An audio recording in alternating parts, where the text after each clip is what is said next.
जिल्ह्यामध्ये गेल्या 4 ते 5 दिवसांपासून मोठ्या प्रमाणात अवकाळी पाऊस, गारपीट, वादळ यासारखे प्रकार सुरू आहे।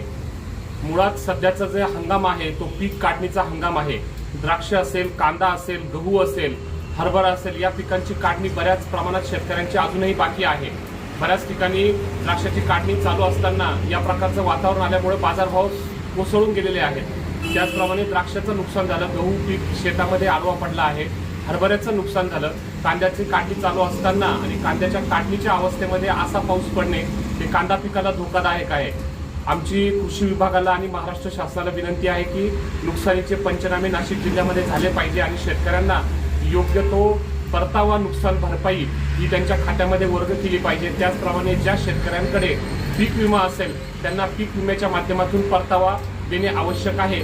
या स्वरूपात आम्ही या संदर्भात वरिष्ठ पातळीवर नक्कीच पाठपुरावा करणार आहोत।